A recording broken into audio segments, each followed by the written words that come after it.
KP Sharma Oli पक्षधरहरूबाट 1 number र 2 नम्बरको अध्यक्षको नक्कली कुरा गरिएको छ। त्यो नक्कली कुरा यो पार्टीको विधानमा देखाउन म चुनौती दिन्छु।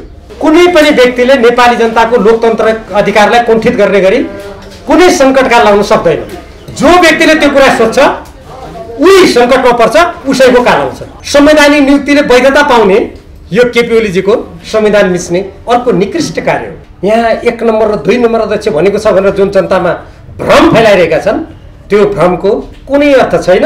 कसलाई निर्वाचन आयोगले आधिकारिक मान्नुपर्छ भन्ने कुरा छर्लङ्ग भयो होइन। अध्यक्ष रहनुभएको केन्द्रीय कमिटीले प्रमाणित रूपमा निर्वाचन आयोगमा प्रस्तुत गरिसकेपछि अब योभन्दा अर्को कानुन चाहियो। सो त यति ढिलो त गर्नै हुन्थेन। हामी आधिकारिक छौँ भन्ने कुरा दिनको घाम जत्तिकै स्पष्ट छ। शर्मा ओलीजी पक्षधर उहाँको गुटको व्यक्तिले हिजो यहाँ आएर सबलाई कारवाही गर्छु भनेर धम्की दिएको पनि मैले सुने। मलाई त आश्चर्य लाग्यो। अब कारवाहीमा को पर्छ म तपाईँहरूलाई यो विधानबाट स्पष्ट गर्छु। यदि पार्टीको नीति कार्यक्रम विपरीत गयो भने त्यस्तो व्यक्तिलाई पार्टीले कारवाही गर्न सक्छ। उहाँलाई यो विधि प्रणाली कानुन मिच्ने बानी परे हुनाले अहिलेसम्म बोर्ड गठन गर्नु भएन। केपी शर्मा ओलीजीले पार्टीको नीति उल्लङ्घन गर्नुभएको छ, नीति उल्लङ्घन गर्नुभएको छ, कार्यक्रम उल्लङ्घन गर्नुभएको छ। अत्यधिक ठुलो सङ्ख्याको बहुमतले केपी शर्मा ओलीजीलाई पार्टीबाट कारवाही गरिसकेको छ। उहाँलाई हटाउँछौँ। अब हामी हेर्नुहोस् बहुमत केन्द्रीय कमिटीको बैठक गरेर उहाँलाई कारवाही गर्छौँ हामी। त्यहाँ कुनै व्यक्तिलाई सदस्यताबाट निकाल्नु भयो भने केन्द्रीय कमिटीले अनुमोदन गर्नुपर्छ। अनि केन्द्रीय कमिटीको बहुमत कसको हातमा छ? अनि महोदय, संसदीय दलको विधानमा नभएको कुरा, पार्टी विधानले अधिकार नभएको कुरा यहाँ उभिएर म कारवाही गर्छु त्यो होइन। उहाँलाई कारवाही गर्नुको लागि केन्द्रीय कमिटीमा अब म प्रस्ताव गर्छु। अनि त्यो प्रतिनिधि सभा नरहेको व्यक्ति प्रधानमन्त्री रहने छैन भन्ने संविधानको व्यवस्था तपाईँले किन मिच्नुभयो? म राजनीतिक शास्त्रको विद्यार्थी हो। मैले संसारमा कुनै नेता देखेको छैन तानाशाही र सैनिक शासक बाहेक। म राष्ट्रलाई हाँक्छु भन्ने व्यक्ति यति अनैतिक, यति आदर्शहीन, यति अवसरवादी, यति स्वार्थी बन्न मिल्छ? नेकपा एमाले र नेकपा माओवादी केन्द्र 2 पार्टीहरू थिए। अलग अलग चुनाव चिन्ह थियो। हामी 2 पार्टी मिलेर पछि यो सरकारमा बहुमत प्राप्त गरेर हामी गएको। तत्कालीन नेकपा एमाले एक्लै पनि बहुमत ल्याएको थिएन। यो पार्टीको विधान अनुसार केपी शर्मा ओलीसँग केन्द्रीय कमिटीको बहुमत छैन। उहाँको गणपूरक सङ्ख्या पनि पुग्दैन। अब उहाँसँग त उहाँको त पार्टी नै होइन नि, त्यो गुट हो। त्यसको कहाँ बहुमत छ र त्यो पार्टी एकताको कुरा आउँछ? हाम्रो पार्टीलाई हामी कुनै प्रधानमन्त्री हुने मन्त्री हुने हतारो छैन। तर प्रधानमन्त्री को बन्न सक्छ भन्ने कुरा त सहमतिबाट जो पनि बन्न सक्ने भयो। त्यो एमसी सम्बन्धी त छुट्टै छलफल गर्न बाँकी नै छ र ती पारित गर्ने एकताबद्ध भएर गयो भने त अन्तर्राष्ट्रिय जगत त्यसै हाम्रो बाटोमा गइहाल्छ नि त। अनि हाम्रो जुन स्वतन्त्र परराष्ट्र नीति छ त्यो त्यसै बलियो हुन्छ। मलाई त के लाग्छ भने त्यो ट्याक्सीमा आगो लगाउने पनि त्यो साइबर अपराधीहरू हुन् जस्तो लाग्छ मलाई। प्रधानमन्त्री केपी शर्मा ओलीका कोही साइबर स्याल भन्छन्, कोही साइबर अपराधी भन्छन्। मैले साइबर अपराधी भन्ने गरेको छु किनभने त्यहाँबाट जथाभावी बोलिन्छ र देशलाई सङ्कटतर्फ धकेल्नु पर्यो। अहिले सर्वोच्च अदालतले यत्रो फैसला गरिसक्दाखेरि पनि त्यसको मर्मको अवज्ञा गरेर म त प्रधानमन्त्री नै रहिरहन्छु भनेर उल्टो लोकतन्त्र प्रेमी जनतालाई ललकारने धृष्टता गरिरहनु भएको छ। नेपाली जनताले आफ्नो सार्वभौम सत्ता अभ्यास गर्नु भनेर निर्वाचित गरेर पठाएका सांसदहरूलाई उहाँहरूको किनबेच सुरु भयो भन्नु योभन्दा सांसदहरूको अपमान, लोकतन्त्रको अपमान र देशको अपमान केही पनि हुन सक्दैन। मैले सांसदहरूको खरिद बिक्रीको लागि प्रक्रिया आरम्भ गरेँ भन्ने निकृष्ट कुरा उहाँले गर्नुभएको होला। प्रतिनिधि सभाका सदस्यहरूको किनबेच हुन्छ भन्ने कुरा कामको त कुरै छोड्नुहोस्, हामी कल्पना दिमागमा पनि हाम्रो आउँदैन। तर केपी ओलीको दिमागमा त्यस्तै कुरा आउँदो रहेछ। त हामी अगाडि बढ्न थाल्यौँ भनेर त केपी ओलीले हतपत्त प्रतिनिधि सभा विघटन गर्नु हो। ल उहाँसँग 100 जना छन् भने लाइन लगाएर देखाउनुहोस् बालोटारमा, म चुनौती दिन्छु। केपी शर्मा ओलीजीकै अनुसार हाम्रो बहुमत भावनाले उहाँले प्रतिनिधि सभा विघटन गर्नुभयो। 169 सदस्यहरू मध्ये बहुमत उनलाई जति चाहिन्छ त्यसको पर्याप्त सङ्ख्या हामीसँग छ, यति बुझ्नुहोस्। धन्यवाद ऋषि धमलाजी। उपस्थित पत्रकार साथीहरू, सर्वप्रथम म यहाँहरू सबैलाई हार्दिक धन्यवाद सहित अभिवादन गर्न चाहन्छु। सर्वप्रथम ऋषि धमलाजीले उठाउनु भएको हाम्रो पार्टी नेपाल कम्युनिस्ट पार्टी नेकपाको आन्तरिक मतभेदसँग सम्बन्धित म केही विषयहरूमा यहाँहरू समक्ष तथ्य प्रस्तुत गर्न चाहन्छु। यो नेपाल कम्युनिस्ट पार्टीको अन्तरिम विधान हो। यो अन्तरिम विधानका केही प्रावधानहरू जस्ताको तस्तै भए पनि धारा तलमाथि परेको छ निर्वाचन आयोगमा दर्ता गर्दाखेरि। यद्यपि यो पार्टी केन्द्रीय कार्यालयबाट धुम्बाराईबाट प्रकाशित विधान हो, तर यही विधानलाई निर्वाचन आयोगमा दर्ता गर्दा यसको धारा मात्रै तलमाथि परेको छ।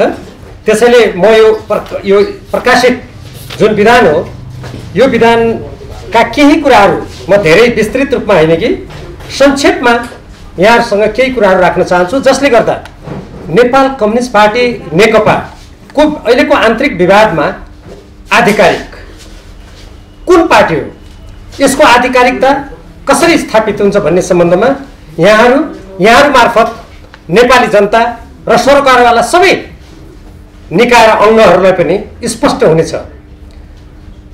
यो विधानको धारा 18 मा केन्द्रीय कमिटीको व्यवस्था छ। यो केन्द्रीय कमिटीको व्यवस्था भएको ठाउँमा केन्द्रीय कमिटी आगामी एकताको राष्ट्रिय महाधिवेशनसम्मका लागि पार्टीको सर्वोच्च संस्था हुनेछ भनेको छ। अर्थात् राष्ट्रिय महाधिवेशन नभएको बेलामा केन्द्रीय कमिटीका निर्णयहरू यो पार्टीको प्रयोजनको लागि अन्तिम हुन्छन्। यही धाराको घको 1 मा हाम्रो पार्टीमा 2 अध्यक्ष, 2 वरिष्ठ नेता, 1 प्रवक्ता र 1 महासचिव सहित 441 सदस्य केन्द्रीय कमिटी हुनेछ भनेर लेखिएको छ। यो कुरालाई निर्वाचन आयोगले मानिसकेको छ। यद्यपि पछि गएर हाम्रो पार्टीले एकजना उपाध्यक्ष थपे तापनि त्यो कुरा निर्वाचन आयोगमा दर्ता नहुँदासम्म त्यो मान्य हुँदैन। अर्थात् उपाध्यक्ष थपिए पनि केन्द्रीय कमिटीको सदस्य संख्या 441 नै हुन्छ। केन्द्रीय कमिटीको अधिकार र कर्तव्य देहाय बमोजिम हुनेछ भनेको छ।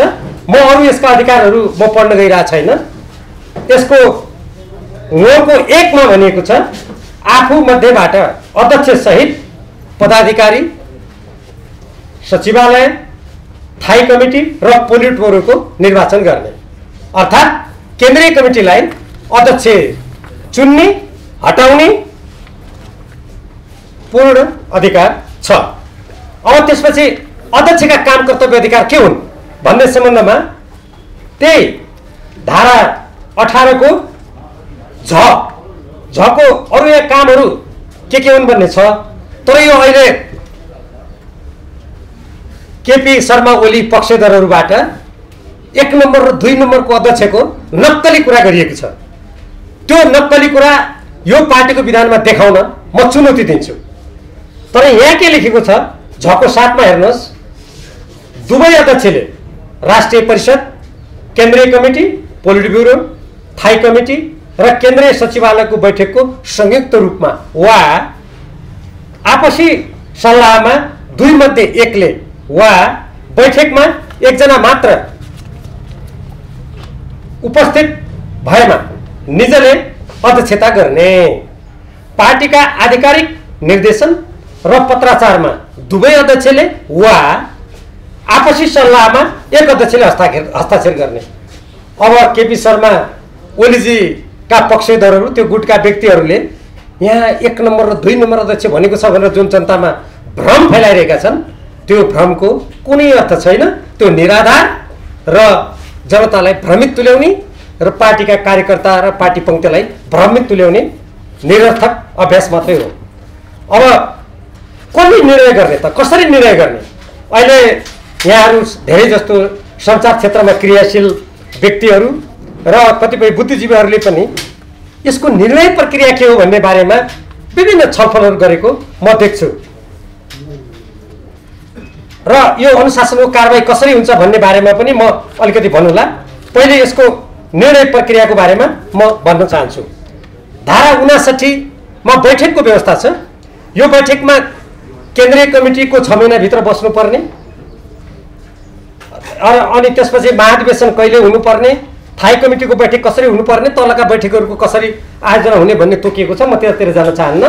र यसको कको 4 मा कमिटीका 25% सदस्यहरूले लिखित रूपमा बैठकको माग गरेमा अनिवार्य रूपमा यो विभिन्न कमिटीका बैठक कहिले कहिले बोलाउने भन्ने छ।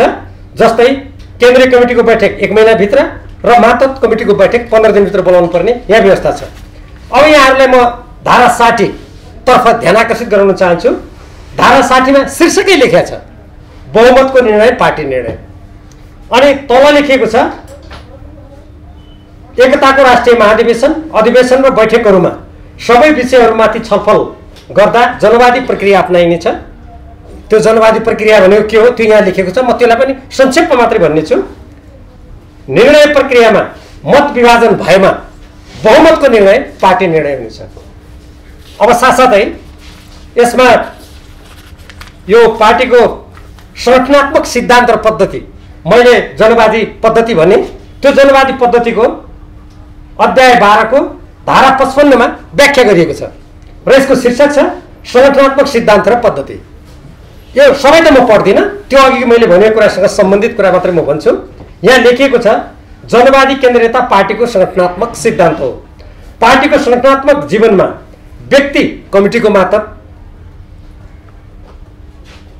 अल्पमत बहुमतको मातहत, तल्लो कमिटी माथिल्लो कमिटीको मातहत, सबै संगठन तथा कमिटीहरू केन्द्रीय कमिटीको मातहत, केन्द्रीय कमिटी राष्ट्रिय महाधिवेशनको मातहत र महाधिवेशन प्रतिनिधि मार्फत संगठित सदस्यहरूको मातहत हुनेछ। यसबाट के स्पष्ट भयो भने केन्द्रीय कमिटीले अल्पमत बहुमतको आधारमा निर्णय गर्न सक्छ र त्यसलाई महाधिवेशनले मात्रै पछि पुनरावलोकन गर्न सक्छ भन्ने कुरा यहाँहरूले स्पष्ट बुझ्नुभयो।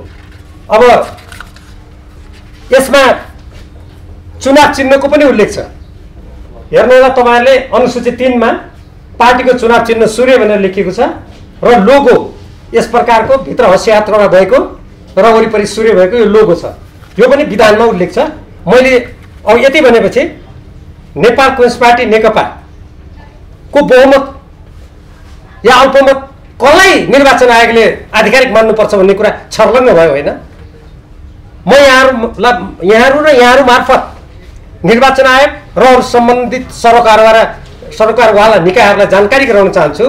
हाम्रो पार्टीको विधानमा यति स्पष्ट भनिसकेपछि अहिले 441 जना जुन केन्द्रीय कमिटीका सदस्य छन् भन्ने कुरा निर्वाचन आयोगले स्वीकार गरिसकेको छ।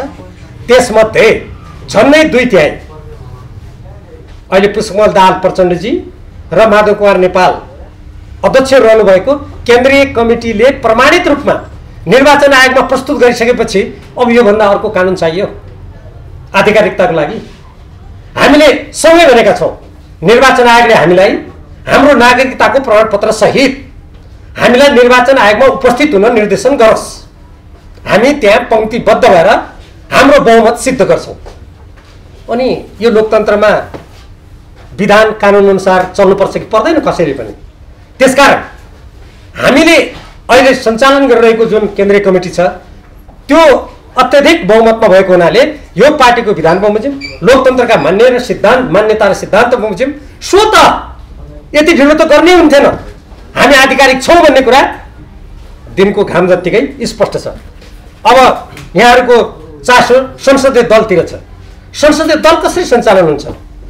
म यो नेपाल कम्युनिस्ट पार्टी नेकपाको संसदीय दलको विधान 2075 यो संसदीय दलको विधान निर्माण गर्ने समितिको म संयोजक थिएँ। मेरो नेतृत्वमा यसको मसौदा भएर अनि त्यो मसौदालाई संसदीय दलले पारित गरेर यो विधानमा उल्लेख भएको नेपाल कम्युनिस्ट पार्टी नेकपाको केन्द्रीय कमिटीबाट अनुमोदित विधान हो। यो संसद सचिवालयमा समेत दर्ता छ। अब यसमा के भन्छन् यो यहाँहरूको लागि अहिले संसदीय दलमा के होला कसो होला? एकजना केपी शर्मा ओलीजी पक्षधर उहाँको गुटको व्यक्तिले हिजो यहाँ आएर सबलाई कारबाही गर्छु भनेर धम्की दिएको पनि मैले सुने। मलाई त आश्चर्य लाग्यो। अब कारबाहीमा को पर्छ म तपाईहरुलाई यो विधानबाट स्पष्ट गर्छु। यो विधानको प्रस्तावनामा नै म अरु यसको प्रस्तावनामा अलि लामो छ, म यसको तपाईहरु योसँग सम्बन्धित विषय मात्र पढेर सुनाउँछु। नेपाल कम्युनिस्ट पार्टीको केन्द्रीय कमिटीले पारित गरेको राजनीतिक कार्यदिशा र अन्तरिम विधान तथा निर्वाचन घोषणा पत्रको लक्ष्य एवं कार्यक्रम अनुसार संसदीय दल क्रियाशील हुने प्रश्न भयो। पार्टीको नीति विधान अनुसार संसदीय दल चल्नुपर्छ, त्यसको निर्देशनमा चल्नुपर्छ भन्ने यो विधान मैले पढेर सुनाएँ नि। केपी शर्मा ओली पक्षधर या त्यो गुटका व्यक्तिहरूले यो होइन भन्न त सक्दैनन् होला हैन। यति तथ्य मैले सोझै राखिसकेपछि अब हेर्नुस्, यसको धारा भाग 1 यो विधानको धारा 1 मा संक्षिप्त नाम र प्रारम्भ भन्ने छ। त्यसको 2 मा लेखिएको छ यो विधान संघीय संसदीय दलले पारित गरी नेपाल कम्युनिस्ट पार्टी केन्द्रीय कमिटीले अनुमोदन गरेको मितिदेखि लागू हुनेछ। कहिले अनुमोदन गरेको छ? जस अनुसार 2075 पौष 11 गतेदेखि लागू हुनेछ। भने चाहिँ केन्द्रीय कमिटीको मातहतमा यो छ भन्ने कुरा प्रश्न भयो हैन। किनभने यो विधान अनुमोदन गर्ने नै नेपाल कम्युनिस्ट पार्टी नेकपाको केन्द्रीय कमिटी हो। अब त्यसपछि हिजो तपाईहरुले सुन्नु भएको कतिपय कुरा खण्डन कसरी हुन्छ म त्यो भन्छु। यो संसदीय दलको भाग 2 मा हेर्नुस्, संसदीय दलको गठन, संसद दलको गठनको धारा 4 को उपधारा 1 को ख मा स्पष्ट रूपमा भनेको छ पार्टीको नीति, सिद्धान्त, कार्यक्रम र वैधानिक व्यवस्थालाई मान्ने राष्ट्रिय सभाका सदस्यहरू। यो राष्ट्रिय सभाका सदस्य माथिल्लो उसका भयो प्रतिनिधि सभाका पनि पार्टीको तर्फबाट प्रतिनिधि सभा र राष्ट्रिय सभामा निर्वाचित सदस्यहरू भन्नाले पार्टीको नीति प्रणाली विधिलाई मान्ने सदस्यहरू यसका संसद दलका सदस्य हुन्छन्। यसको अर्थ हो उनीहरूले पार्टीको निर्देशन नीति मान्नुपर्छ। अब दलको काम कर्तव्य र अधिकार, कोही मान्छे भन्छन् त्यो दलमा त हामीले जे गरे पनि भयो नि, पार्टीको केन्द्रीय कमिटीले गरेको निर्णय हामीले किन मान्नुपर्ने जस्तो कुप्रचार उनीहरूले हिजोदेखि सुरु गरेका छन् अलि सङ्गठित रूपमा। अब तर दलको काम कर्तव्य र अधिकार यहाँ अरू कुराहरू छन्, दलभित्र कसरी काम गर्ने, अरू पार्टीसँग कसरी समन्वय गर्ने आदि छ। यो दलको काम कर्तव्य अधिकारको ठमा के लेखेको छ? पार्टीको नीति तथा कार्यक्रमलाई कार्यान्वयन गराउने। स्पष्ट भएन? पार्टीको नीति तथा कार्यक्रमलाई कार्यान्वयन गराउने भनेपछि पार्टीको कुरा मानेर चल्नु पर्यो नि। यदि पार्टीको नीति कार्यक्रम विपरीत गयो भने त्यस्तो व्यक्तिलाई पार्टीले कारबाही गर्न सक्छ। अब सदस्यहरूको काम कर्तव्य अधिकार, यो दलको काम कर्तव्य अधिकार भयो। सदस्यको काम कर्तव्यको अधिकारमा पनि यो धारा 20 को घमा पार्टी तथा दलको निर्णय कार्यान्वयनको लागि सक्रिय रहने, पार्टीको निर्णयलाई कार्यान्वयनको लागि सक्रिय रहने कुरा स्पष्ट भनेको छ। अब यसमा यो बोर्डको गठन गर्ने व्यवस्था छ। यो बोर्डले के काम गर्छ भने त्यहाँ यो दलभित्र अनुशासन कायम राख्न अनुशासन समिति बनाउनु पर्छ। तर हाम्रो केपी शर्मा ओलीजीले के गर्नुभयो? उहाँलाई यो विधि प्रणाली कानुन मिच्ने बानी पर्या हुनाले अहिलेसम्म बोर्ड गठन भएन। ध्यान दिनु होला। त्यसपछि यो बोर्डले के गर्नुपर्छ भने प्रदेशको समूह गठन गर्नु पर्थ्यो। केपी ओलीजीलाई कुनै संसदीय दल चलाउनु पनि थिएन, प्रदेशका समूह पनि गठन भएका छैनन् अहिलेसम्म। अब संसदीय समूहको गठन भएकै छैन, जुन हाम्रो धारा 24 मा त्यो व्यवस्था छ। नेताले त गर्नु भएन, कानुन जानेका उपनेताले पनि त्यो काम गर्नु भएन। किनभने बोर्ड गठन गरेपछि, समूह गठन गरेपछि त्यहाँ विधि लागू हुने भयो, कानुन लागू हुने भयो, पार्टीको अनुशासन लागू हुने भयो। त्यसलाई भत्ताभङ्ग पार्नको लागि यो कति सुनियोजित थियो भन्ने कुरा तपाईहरु यसबाट थाहा पाउनुहुन्छ। अब त्यसपछि हेर्नुस्, अब अनुशासनको कुरा छ। हिजो यहाँ आएर एकजनाले भन्नुभयो क्या र, केपी गुटका एकजना व्यक्तिले हामी अनुशासनको कारबाही गर्छौँ। अनुशासनको कारबाही उहाँलाई हुन्छ, कसरी हुन्छ म भनिदिन्छु, सुन्नुहोस्। अनुशासन यो धारा 28 को खमा पार्टीको नीति निर्देशन र पद्धतिको उल्लङ्घन गर्यो भने कारबाही हुन्छ। कारबाही कसले गर्छ म त्यो तपाईलाई भन्छु। अब यहाँ हामी त हुइप लगाउँछौँ रे, त्यो हुइप कसरी लाग्छ म त्यो पनि भन्छु तपाईहरुलाई। अनि दलको नेताको काम कर्तव्य म पहिले उल्लेख गर्छु, अनि अनुशासनको कारबाही के पार्टीको नीति निर्देशन उल्लङ्घन गरेमा हुन्छ भन्ने मैले पढिसकेँ। अब दलको नेताको काम पार्टीको सिद्धान्त नीति र कार्यक्रम अनुरूप दलको नेतृत्व गर्ने। म दोहोऱ्याउँछु, पार्टीको सिद्धान्त नीति र कार्यक्रम अनुसार केपी शर्मा ओलीजीले पार्टीको नीति उल्लङ्घन गर्नुभएको छ, नीति उल्लङ्घन गर्नुभएको छ, कार्यक्रम उल्लङ्घन गर्नुभएको छ। उहाँलाई कारबाही गर्ने अधिकार कसले राख्छ? मैले अघि विधान पढिसकेँ, केन्द्रीय कमिटीले राख्छ। त्यही अधिकार प्रयोग गरेर अत्यधिक ठुलो संख्याको बहुमतले केपी शर्मा ओलीजीलाई पार्टीबाट कारबाही गरिसकेको छ। अब त्यसपछि यही दलको नेताको काम कर्तव्य र अधिकारको 6 मा भनेको छ पार्टी र संसदीय दल बीच समन्वय गर्ने। केपी शर्मा ओलीजीले समन्वय गरेको देख्नु भएको छ कहिले, त्यसै कारणले उहाँलाई कारबाही गरेको। अब त्यसपछि यसैसँग सम्बन्धित म यहाँहरूलाई अर्को भनेर पढेर सुनाउँछु।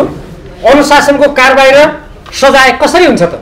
हिजो गौरवपूर्वक संख्या नपुगेर बालुवाटारमा गुटको बैठकलाई केन्द्रीय कमिटी भन्न नहिचकिचाउने, त्यो लोकतन्त्रको उपहास हो।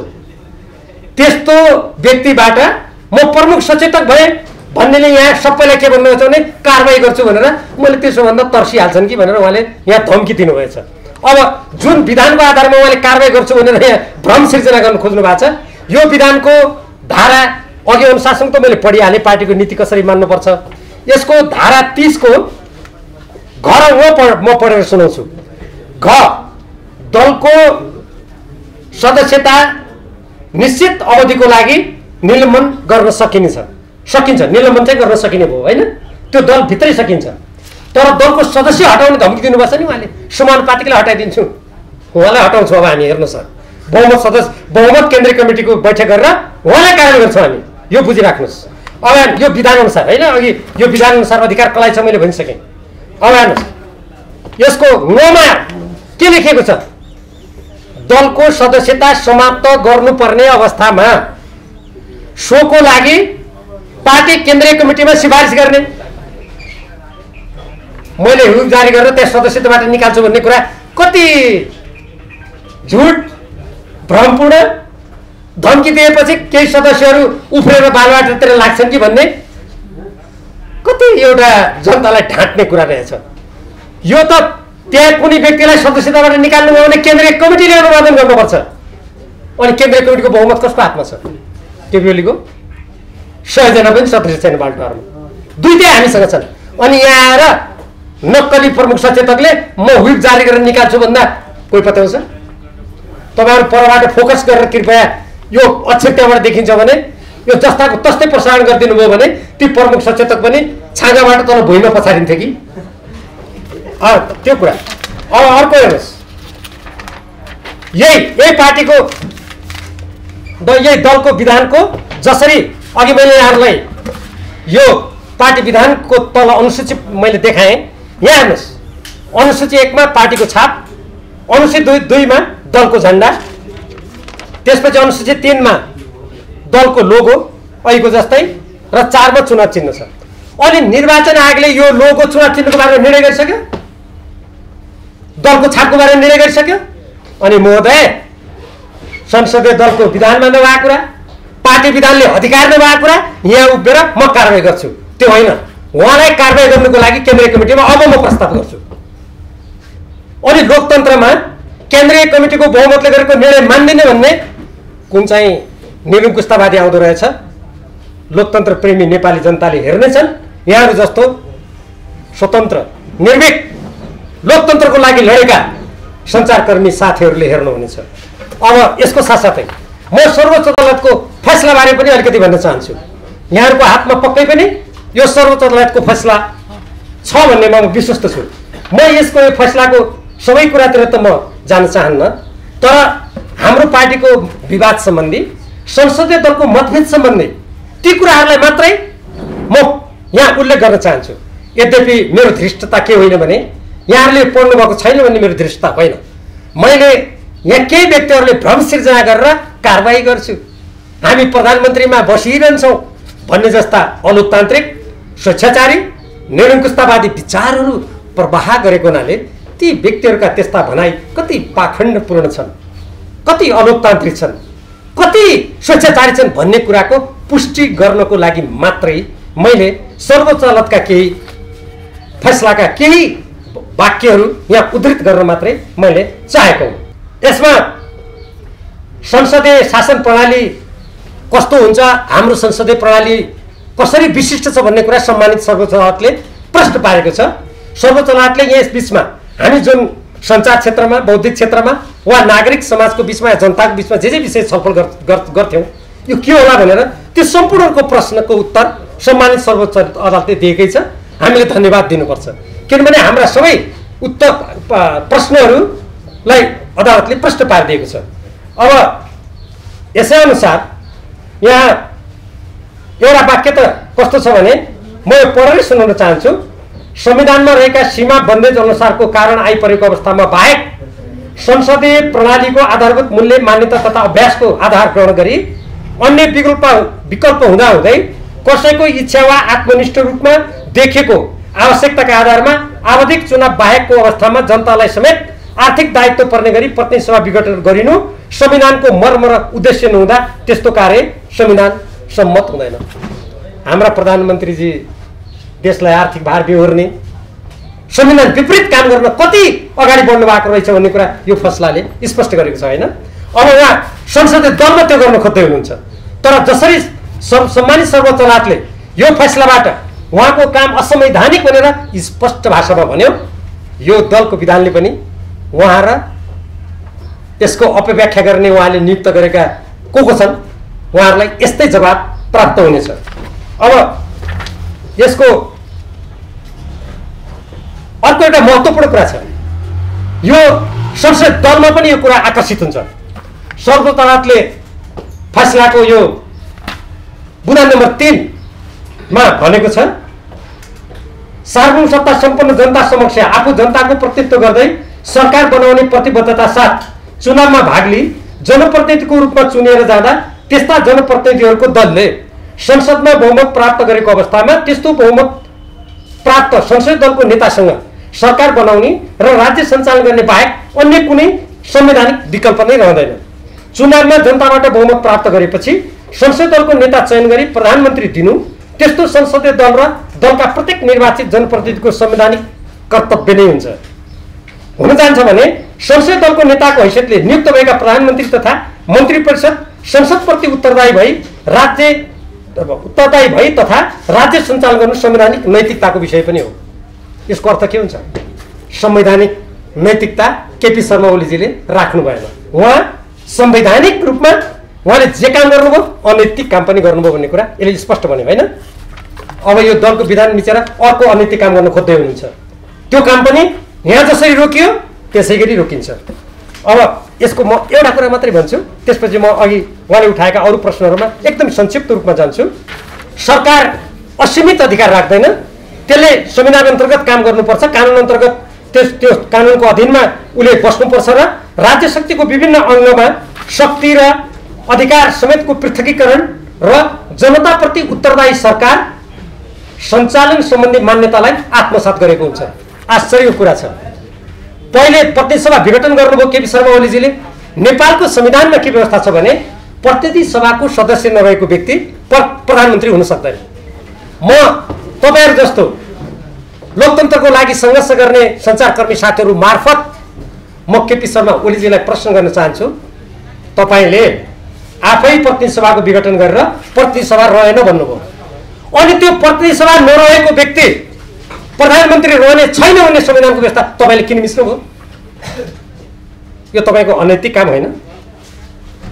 त्यहाँ त मिच्नुभयो एक चरण।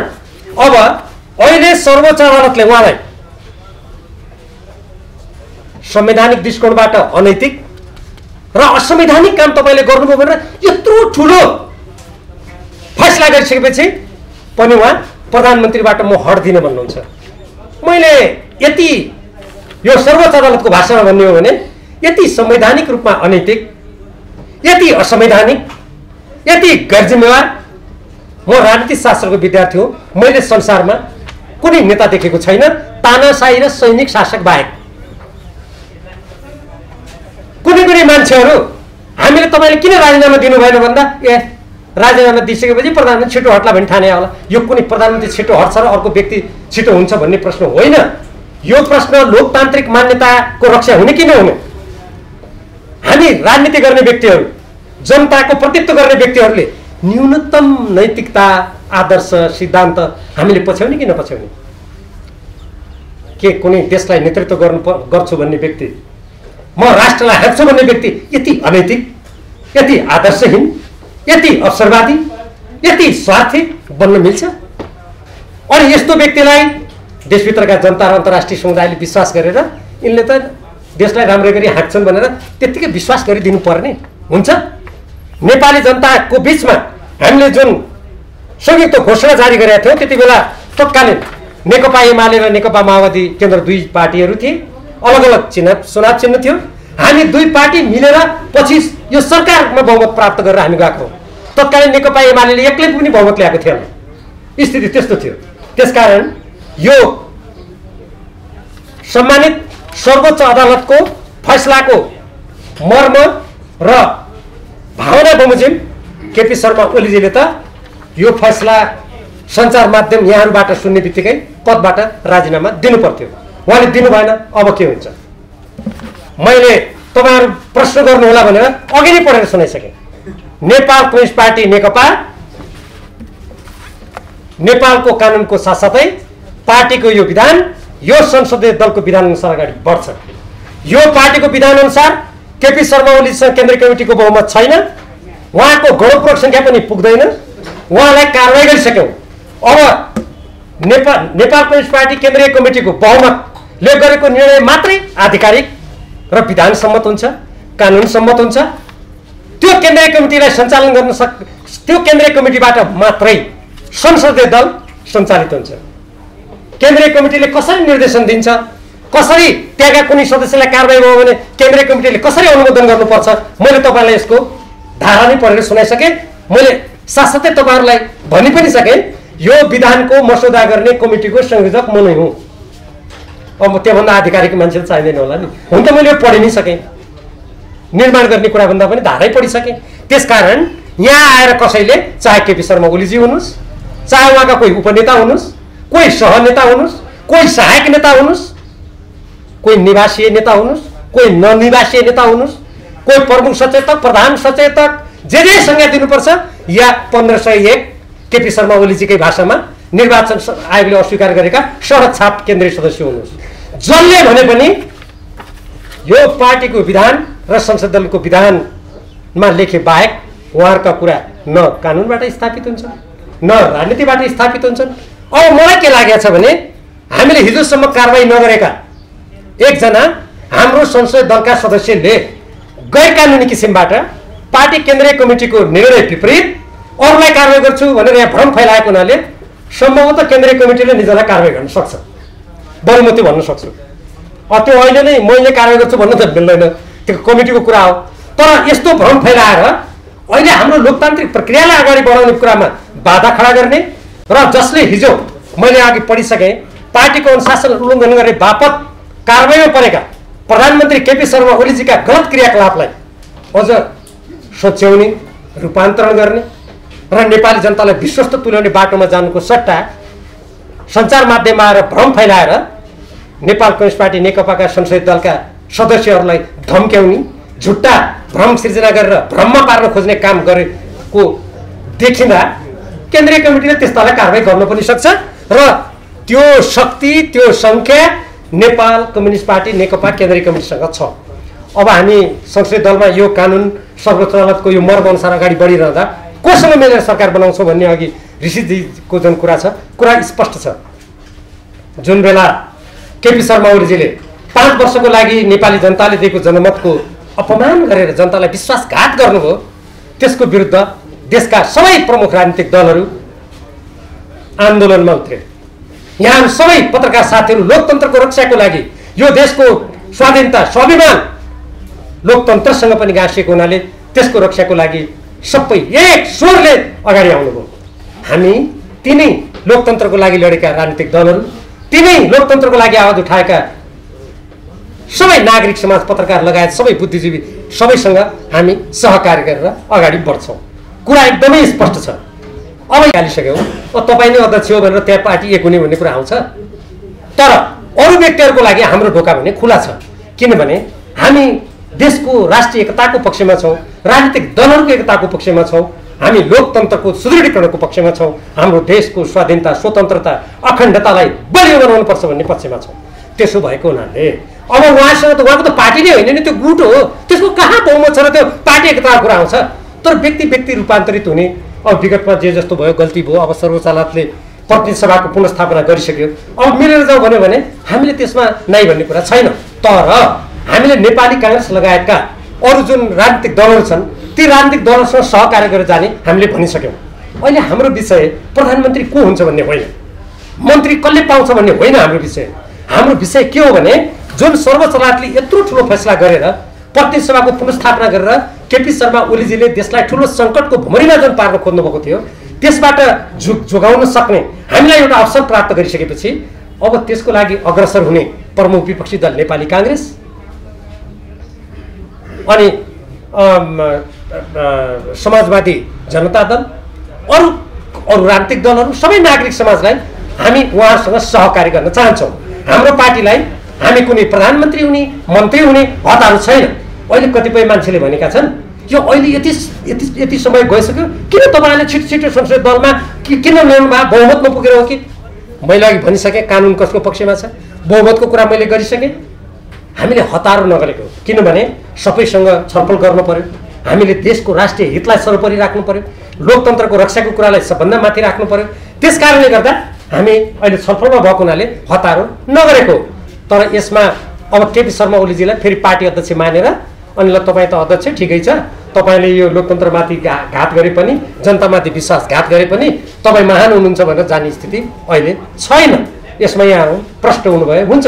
तर म यहीँबाट अरू राजनीतिक दलहरूलाई पनि के आह्वान गर्न चाहन्छु भने हामीले जब लोकतन्त्रको रक्षाको लागि संविधानको रक्षाको लागि दुई पटक संविधान सभाबाट त्यत्रो मूल्य चुकाएर नेपाली जनताका प्रतिनिधिहरूले बनाएको संविधानको रक्षाको लागि हामी एक भएर एउटै स्वरबाट अगाडि बढिसकेपछि अब त्यसलाई कार्यान्वयन गर्ने र आगामी लोकतान्त्रिक प्रक्रियालाई सहज स्वाभाविक संवैधानिक प्रक्रियाबाट अगाडि बढाउने कुरामा पनि हामी एक भएर जाउँ भन्ने हाम्रो स्पष्ट धारणा छ। आगामी दिनमा हामी त्यसमा छलफल गर्नेछौँ र त्यो छलफल अनुसार हामी निष्कर्ष निकाल्नेछौँ। अब यहाँनिर उहाँले प्रश्न गर्नुभएको थियो हाम्रो पार्टीका अध्यक्ष द्वय प्रधानमन्त्री हुने कि नहुने। उहाँहरूले हामी प्रधानमन्त्री हुन्छौँ भनेर दाबी गर्नुभएको छैन, अरू हामीले पनि गरेका छैनौँ। तर प्रधानमन्त्री को बन्न सक्छ भन्ने कुरा त सहमतिबाट जो पनि बन्न सक्ने भयो।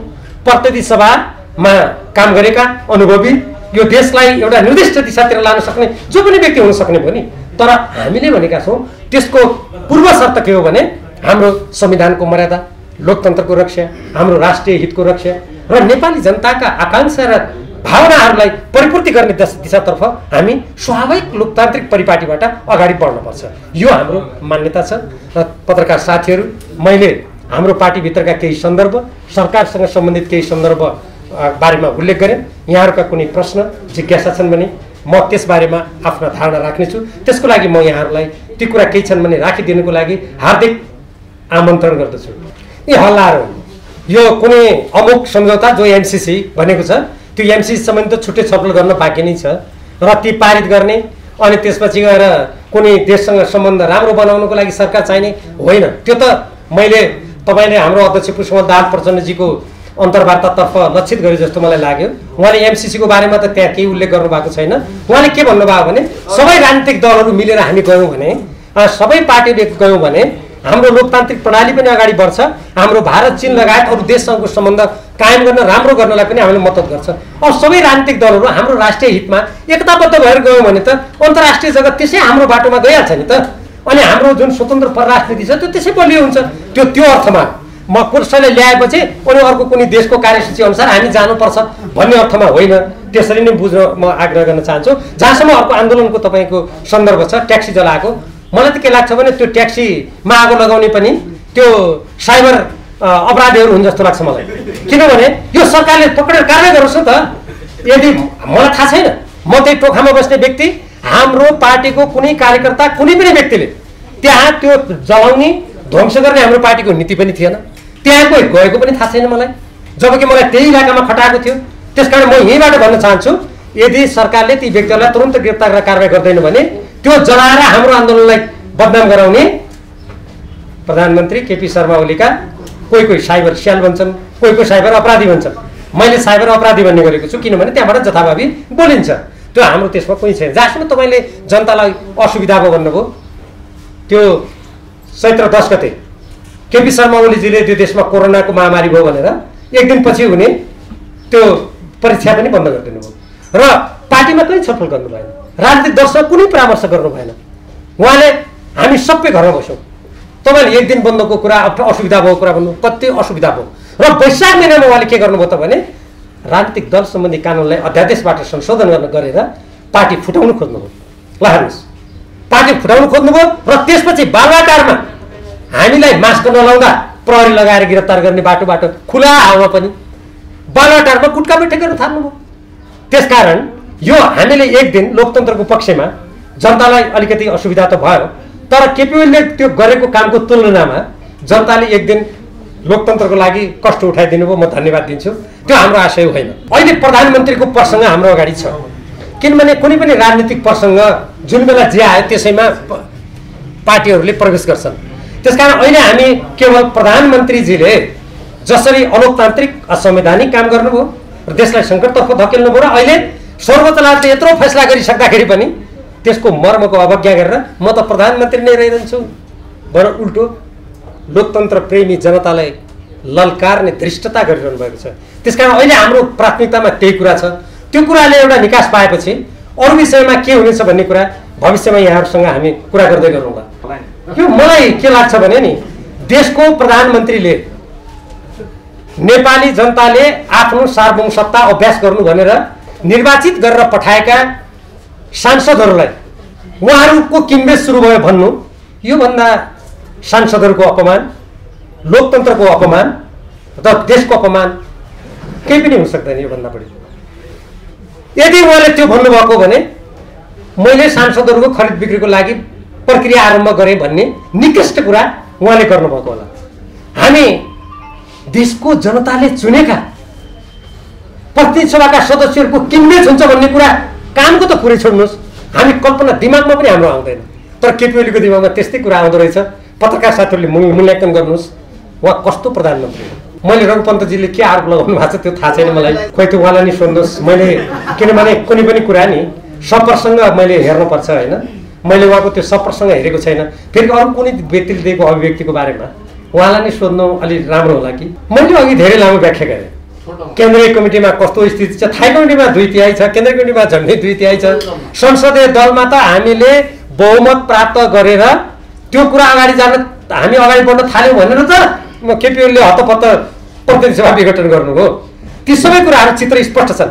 तर अहिले मैले अघि निर्वाचन आयोगले जुन यो अड्काइराखेको छ, यति घाम जत्तिकै छर्लङ्ग भएको विषयलाई त्यहाँ यसका वैधताका कुराहरू के अड्केको हुनाले हामी कानुन, वैधता, लोकतान्त्रिक प्रणाली यी सबै कुरालाई कसरी मिलाएर लैजाने भन्ने मात्रै हामी प्रतीक्षामा छौँ।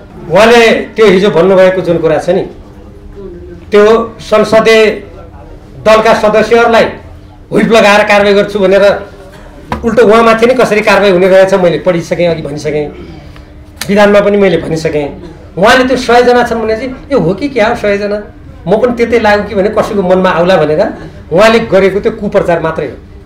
ल उहाँसँग 100 जना छन् भने लाइन लगाएर देखाउनुहोस् बालोटारमा, म चुनौती दिन्छु, देखाउनुहोस् त ल को रहेछन्। हामीसँग स्पष्ट बहुमत भएको कारणले त उहाँले प्रतिनिधि सभा विघटन गर्नुभयो। उहाँले भन्नुभयो होइन, केपी शर्मा ओलीले के भन्नुभयो भने मलाई अविश्वासको प्रस्ताव ल्याएर हटाउन थाले हुनाले प्रतिनिधि सभा भङ्ग गरे भन्नुभएको होइन। अनि अविश्वासको प्रस्ताव ल्याएर हटाउनु बहुमत चाहिन्छ चाहिँदैन? केपी शर्मा ओलीजीकै अनुसार हाम्रो बहुमत भएको हुनाले मैले प्रतिनिधि सभा विघटन गर्नुभयो। बहुमत हुनुलाई नेपाल कम्युनिस्ट पार्टी नेकपाका अहिले 169, पहिले 175 थिए, 169 सदस्यहरू मध्ये बहुमत हुनलाई जति चाहिन्छ त्यसको पर्याप्त सङ्ख्या हामीसँग छ। यति बुझ्नुहोस्। सहकारी पार्टीभित्र त हाम्रो सहकारी त सदस्यसँग हुने नै भयो नि। यो ढिलाइ गर्न नहुने कुरा मैले अघि भनिसकेँ। हाम्रा कुनै पनि संवैधानिक निकायले कानुन बमोजिम निष्पक्ष स्वतन्त्र रूपमा कानुनको आधारमा निर्णय गर्नुपर्छ। मैले त्यसैले हाम्रो केन्द्रीय कमिटीले कसरी निर्णय गर्छ, अनुशासनको कारबाही कसरी गर्छ, बहुमत सङ्ख्या हामी हामीसँग छ भन्ने कुरा, अनि यसका विधान लोगो कसरी केन्द्रीय कमिटीले निर्धारण गर्छ भन्ने कुरा मैले अघि भनिसकेँ। र कारबाही केपी शर्मा ओलीजीलाई हामीले बहुमतको आधारमा कसरी गऱ्यौँ त्यो पनि भनिसकेँ। त्यसकारण निर्वाचन आयोग जस्तो स्वतन्त्र निकायले यो विलम्ब गर्नु भनेको यो दुःखद कुरा हो। त्यसकारण निर्वाचन आयोगले तुरन्त निर्णय गर्नुपर्छ। हामी नेपाल कम्युनिस्ट पार्टी नेकपा जोसँग झन्डै 2/3 बहुमत छ उसले घोषणा गर्नुपर्छ, पार्टीको जहाँ बहुमत छ त्यो बहुमत गर्ने निर्णय गर्ने केन्द्रीय कमिटी नै आधिकारिक हो भन्ने कुरा जुन छर्लङ्ग कानुनबाट, राजनीतिबाट, व्यवहारबाट, विगतका नजिरबाट जुन कुरा स्पष्ट छ। निर्वाचन आयोगले किन ढिलो गरेको होला? बरु यहाँहरू सबैले भोलिको समाचारमा यसलाई ठुलो एउटा शीर्षक दिएर लेखिदिनु भएदेखि म धेरै धेरै धन्यवाद दिन्थेँ। तपाईँहरूले लेख्नुहुन्छ भन्ने मलाई विश्वास छ। अब म हेर्नुहोस् कसको राजनीति सकेन, म त्यतातर्फ बरु अहिले त्यस्ता शब्दहरू म त्यति साह्रो प्रयोग गर्न त्यति इच्छुक व्यक्ति होइन। तर म एउटा कुरा अवश्य भन्छु, नेपाल कम्युनिस्ट पार्टी नेकपाको यो विधान र संसदीय दलको विधान, नेपालको कानुन, सर्वोच्च अदालतको निर्णयबाट केपी शर्मा ओलीजीले संवैधानिक दृष्टिकोणबाट अनैतिक काम गर्नुभयो र उहाँले असंवैधानिक काम गर्नुभयो। अब अनैतिक र असंवैधानिक काम गर्ने व्यक्तिको राजनीति फेरि पनि त्यही दलको रूपमा त्यही हैसियतबाट टिकिरहन्छ भनेर सायद कुनै पनि विवेकशील लोकतन्त्रमा विश्वास गर्ने औचित्यको आधारमा कुरा गर्ने व्यक्तिले विश्वास गर्दैन। संवैधानिक नियुक्तिको कुरा के हुन्छ? संवैधानिक नियुक्ति त त्यो बेलाका त्यो सन्दर्भमा गरेका सम्पूर्ण कुरा शून्य हुन्छन् भनेर सर्वोच्च अदालतको फैसलामा लेखिएको छ र यो सम्बन्धी मुद्दा सम्मानित सर्वोच्च अदालतमा विचाराधीन पनि छ।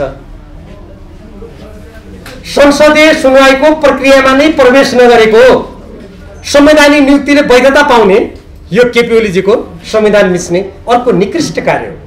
त्यसकारण संवैधानिक मिच्ने कुनै पनि कुरा टिक्ने भन्ने प्रश्नै उठ्छ जस्तो मलाई लाग्दैन। मैले अघि नै यहाँहरूलाई भने हामी राष्ट्रिय एकताको पक्षमा छौँ, पार्टी एकताको पक्षमा छौँ र देशलाई एक ढिक्का गरेर हाम्रा मिचेका कालापानी लिम्पी अथवा लिपुलेक हाम्रो यो मातृभूमिको हामी रक्षा गर्न चाहन्छौँ। हामी सबै देशसँग हाम्रो सार्वभौम सत्ता कुनै पनि अर्थमा सानो छैन, हामी समान छौँ भन्ने हाम्रो नेपालको संविधानको उद्घोष अनुरूप हामी अगाडि बढ्न चाहन्छौँ। त्यसको लागि अब कसैले यो देशलाई एकताबद्ध गर्ने, पार्टीलाई एकताबद्ध गर्ने त्यस्तो कुनै कार्यक्रम राखेको छ, कसैले क्षमता राख्छ, कसैले त्यो गरेर देखाउँछ भने हामी हेर्छौँ। तर त्यस्तो बुटी के रहेछ मैले त नजिकबाट हेर्न पाएको छैन। त्यस्तो कुनै बुटी छ भने अब बरु यहाँहरूले सोध्नुभयो भने, उहाँहरू भेट्नुभयो भने, मलाई पनि ल्याइदिनु भयो भने म पनि उल्टाइ अर्को त्यसलाई वर्काइ फर्काइ हेर्न धेरै इच्छुक छु। होइन, मैले अघि भने नि एकता भनेको हामी त सुरुदेखि नै त्यो गरेका छौँ। मैले वैशाख महिनाको कुरा गरेँ, भदौ 26 गते हाम्रो थाई कमिटीबाट हामीले केपी शर्मा ओली 5 वर्षको लागि प्रधानमन्त्री हुनुहोस्, महाधिवेशनसम्म अध्यक्ष हुनुहोस्, यो पार्टीको एकता जोगाउँ भनेर त हामीले सम्पूर्ण प्रयास गऱ्यौँ नि। तर केपी शर्मा ओलीजीलाई त पार्टी नफुटाइ भएन र आधा राति विदेशी गुप्तचर प्रमुखसँग भेटेर त्यस्ता मन्त्रणा नगरी भएन, यो तथ्य हो नि। त्यसकारण उहाँलाई त हामीले पार्टीबाट कारबाही गरिसक्यौँ। अब कारबाही गरिसकेको कुरालाई पनि उहाँ स्वीकार गर्नुहुन्छ र त्यसपछि उहाँ चाहिँ आफूलाई रूपान्तरित गरेर आउनुहुन्छ भने त्यो केन्द्रीय कमिटीले त्यति बेला गर्ने कुरा हो। अन्यथा अहिले फेरि त्यो एकता भनेर यतिकै कुरा गरेर मात्रै भएन नि, त्यसका आधारहरू स्पष्ट हुनु पर्यो, त्यसका विचारहरू, त्यसका व्यवहारहरू, त्यसका परिणामहरू स्पष्ट भएपछि मात्रै भन्न सकिन्छ। कुनै पनि व्यक्तिले नेपाली जनताको लोकतन्त्र अधिकारलाई कुण्ठित गर्ने गरी कुनै सङ्कटकाल लाउन सक्दैन। जो व्यक्तिले त्यो कुरा सोध्छ उही सङ्कटमा पर्छ, उसैको काल आउँछ। ल साथीहरू, धेरै धेरै धन्यवाद, नमस्कार।